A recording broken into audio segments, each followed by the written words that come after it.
नमस्कार मित्रांनो, स्वागत आहे आपल्या आमच्या यूट्यूब चॅनल महाजॉबमध्ये. मित्रांनो, महाजॉबच्या आजच्या एपिसोडमध्ये आपण एका नवीन भरतीबाबतचा अपडेट या ठिकाणी घेत आहोत, ज्यामध्ये सरळ सेवा भरती अंतर्गत एक नवीन जाहिरात या ठिकाणी प्रसिद्ध करण्यात आलेली आहे. सहाय्यक या पदासाठी ही भरती होत आहे, ज्यामध्ये कोणतीही पदवी असेल तुम्ही एलिजिबल होता अर्ज करण्यासाठी, ज्यामध्ये तुम्हाला वेतन या ठिकाणी 20,000 ते 66,000 या पे स्केलमध्ये या ठिकाणी मिळत आहे. सॅलरी बेस्ड इन क्लास आहे. तुम्ही नक्की या ठिकाणी प्रयत्न करू शकता. कायमस्वरूपी नोकरी आहे, ज्यासाठी तुम्हाला ऑनलाईन अर्ज करण्यासाठी सुरुवात झालेली आहे आणि जी काही माहिती आपल्याकडे अवेलेबल आहे ते आपण आजच्या व्हिडिओमध्ये या ठिकाणी घेणार आहोत. व्हिडिओ सुरू करण्या अगोदर मित्रांनो, मेक शुअर महाजॉब चॅनल नवीन असाल चॅनल नक्की सबस्क्राईब कराल.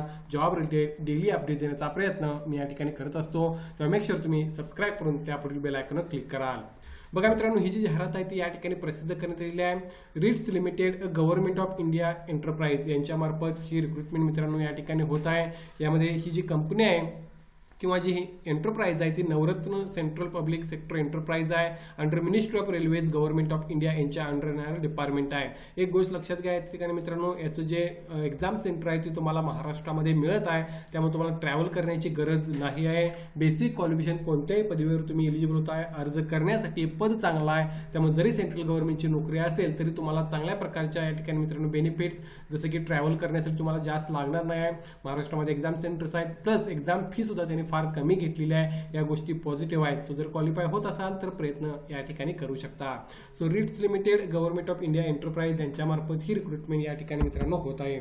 पुढे बघा, या ठिकाणी मित्रांनो आणखी काही महत्त्वाच्या गोष्टी ज्यामध्ये त्यांनी सांगितलं आहे की पदाचं नाव या ठिकाणी त्यांनी मेन्शन केलेलं आहे. तुम्ही बघू शकता, व्हॅकन्सीज असिस्टंट HR या पदासाठी ही रिक्रुटमेंट या ठिकाणी होत आहे, ज्यामध्ये त्यांनी असं म्हटलं आहे की RITES limited is in urgent need of dynamic and hard working professionals, ज्यामध्ये असिस्टंट HRचं पद या ठिकाणी भरलं जाणार आहे. टोटल 15 जागांसाठी ही रिक्रुटमेंट होत आहे, ज्यामध्ये ओपनच्या 8 जागा आहेत, EWच्या 2 जागा आहेत, OBCची 1 जागा आहे, SCच्या 3, STच्या 1 जागेसाठी ही रिक्रुटमेंट या ठिकाणी होत आहे. आणि यापैकी 2 जागा या एक सर्व्हिसमॅनसाठी आणि या ठिकाणी रिझर्व्ह ठेवलेल्या आहेत. सो या गोष्टी तुम्हाला त्या ठिकाणी कन्सिडर करायच्या आहेत. या व्यतिरिक्त या ठिकाणी जर एज लिमिट बघितला तर 30 वर्ष या ठिकाणी एज लिमिट आहे, ती ओपनसाठी आहे. ज्यामध्ये रिलॅक्सेशन आहे तेही मी तुम्हाला सांगणार आहे. मात्र पदाचं नाव या ठिकाणी समजलेलं असेल. असिस्टंट हे पद या ठिकाणी भरलं जात आहे, ज्याच्या टोटल 15 जागा आहेत ज्यासाठी तुम्हाला अर्ज करायचा आहे, ज्यामध्ये ओपनसाठी एज लिमिट हे 30 वर्ष त्यांनी मेन्शन केलेलं आहे. पुढे बघा, या ठिकाणी मित्रांनो महत्त्वाची गोष्ट आणखी डिटेल सांगण्यापूर्वी मी तुम्हाला या ठिकाणी रिम्युनरेशन किंवा सॅलरी बेनिफिट्स तुम्हाला मी सांगत आहे. यामध्ये तुम्हाला भरपूर गोष्टी मित्रांनो मिळत आहेत. सेंट्रल गव्हर्नमेंटचे जे काही बेनिफिट्स आहेत ते तुम्हाला या ठिकाणी मिळत आहेत, ज्यामध्ये तुम्ही या ठिकाणी बघू शकता लिव्ज, त्यानंतर maternity leave, medical facility, group insurance, leave encashment, या सर्व गोष्टी, प्लस तुमची जे CTC असणार आहे किंवा सॅलरी असणार आहे ते INR 20,000 ते 66,000 दरम्यान असणार आहे. हा पे स्केल तुमचा राहील. अप्रॉक्सिमेट CTC ही 8.16 लाख रुपये पर इयर या ठिकाणी राहणार आहे. So salary based in class आहे मित्रांनो. कायमस्वरूपी नोकरी असल्यामुळे तुमचा पे स्केल सुद्धा चांगल्या प्रकारचा आहे. तुम्हाला सॅलरी स्टार्टिंगचेच या ठिकाणी चांगल्या प्रकारची मिळणार आहे. सो हे मी तुम्हाला इनिशियलीच कव्हर या ठिकाणी करत आहे. पुढे बघा, यासाठी लागणारं क्वालिफिकेशन काय असणार आहे. तर मिनिमम एज्युकेशन क्वालिफिकेशन तुम्ही बघू शकता, ग्रॅज्युएशन इन एनी डिसिप्लिन, कोणत्याही विषयामध्ये पदवीधर असाल तर तुम्ही अप्लाय करू शकता. एक्सपिरियन्सची गरज नाही आहे, फक्त पदवीधरवर तुम्हाला अर्ज करता येणार आहे. या व्यतिरिक्त दुसरा कोणताच क्रायटेरिया त्यांनी या ठिकाणी रिक्वायर्ड आहे असं सांगितलेलं नाही. प्लेन कोणतीही पदवी असेल, किती पर्सेंटेज तर तुम्ही अप्लाय करू शकता. अर्थात या ठिकाणी मिनिमम 50% मार्कचा क्रायटेरिया दिलेला आहे, हे फार तुम्हाला लक्षात ठेवायचं आहे ओपन आणि EWS कॅन्डिडेटसाठी. त्यामुळे या गोष्टी तुम्हाला कन्सिडर करून 50% कोणतीही पदवी असेल तर तुम्ही अप्लाय करू शकता. ओपन आणि EWSला, इतर कॅन्डिडेट्सला 45%चा क्रायटेरिया ठेवलेला आहे. या ठिकाणी क्वालिफिकेशनचा क्रायटेरिया आहे, मात्र तो फक्त पर्सेंटेज 45% आणि 50%चा आहे. इतर ॲडिशनल कोणतंच क्वालिफिकेशन त्यांनी मागितलेलं नाही आहे. कोणत्याही विषयातील पदवी असेल तर तुम्ही अप्लाय करू शकता.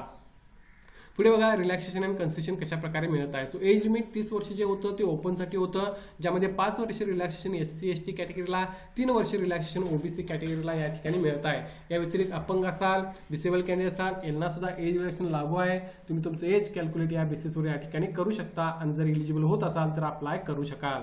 पुढे बघा, या ठिकाणी मित्रांनो सिलेक्शन कशा प्रकारे होणार आहे. तर सिलेक्शनसाठी मित्रांनो 125 ऑब्जेक्टिव्ह टाईप क्वेश्चन्स असणार आहेत, यामार्फत तुमचं फायनल सिलेक्शन होईल. यामध्ये इंग्लिश, रिझनिंग, मॅथ्स याबाबतचे क्वेश्चन्स तुम्हाला विचारले जातील. ड्युरेशन टोटल 2.5 आवर्स आहे, ज्यामध्ये तुम्हाला हे 125 क्वेश्चन्स अटेम्प्ट करायचे आहेत. यामध्ये निगेटिव्ह मार्किंग नसणार आहे. There will be no negative marking. तुम्ही सर्व क्वेश्चन्स या ठिकाणी अटेम्प्ट करू शकता असं त्यांनी मेन्शन केलेलं आहे. किंवा तुम्ही 50% मार्क्स तुम्हाला त्या ठिकाणी अचीव्ह करायचे आहेत. जर तुमचं कन्सिडरेशन त्या ठिकाणी व्हायचं असेल तर सो त्यानुसार तुम्हाला त्या ठिकाणी प्रिपरेशन करायची आहे मित्रांनो.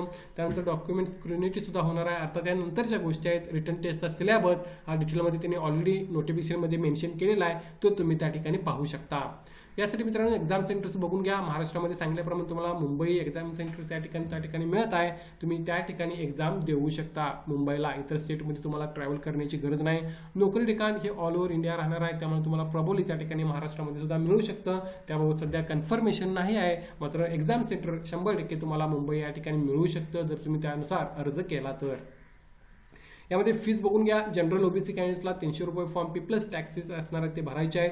ईडब्ल्यूएस SC ST हँडिकॅप कॅन्डिडेट्सला 100 रुपये प्लस टॅक्सेस फी भरायची आहे. इतर ठिकाणी ज्या ठिकाणी 1000 रुपये 900 रुपये फॉर्म फी घेतली जाते, त्याच ठिकाणी या ठिकाणी जर बघितला तर फार कमी फी घेतलेली आहे. सो ही एक गोष्ट पॉझिटिव्ह आहे. या बेसिसवर तुम्ही तुमची फी त्या ठिकाणी मित्रांनो भरू शकता.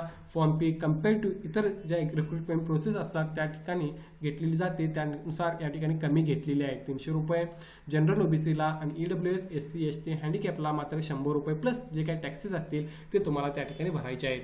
यामध्ये अप्लाय करण्यासाठी मित्रांनो तुम्हाला व्हिजिट करायचं आहे RITS.com या ऑफिशियल वेबसाईटला. याची लिंक मी डिस्क्रिप्शनमध्ये मेन्शन करेन. यामध्ये ऑनलाईन ॲप्लिकेशन 19/3/2026 पासून 27/4/2026 पर्यंत तुम्हाला करायचे आहेत. नुकतेच यासाठी ऑनलाईन ॲप्लिकेशन जवळपास 1 आठवड्यापासून सुरुवात झालेली आहे. 27 एप्रिल 2026 पर्यंत तुम्ही यासाठी ऑनलाईन अप्लाय करू शकता. ॲडमिट कार्ड, रिटर्न टेस्टची डेट ही नंतर तुम्हाला त्या ठिकाणी कळवण्यात येईल. मात्र सेंट्रल गव्हर्नमेंटची नोकरी आहे, तुम्ही प्रयत्न करणे या ठिकाणी आवश्यक आहे. या भरतीबाबत काय डाऊट असेल तर कमेंट करून विचारा. व्हिडिओला नक्की लाईक करा. अशाच प्रकारचे डेली जॉब अपडेट देण्याचा प्रयत्न मी या ठिकाणी करत असतो. धन्यवाद.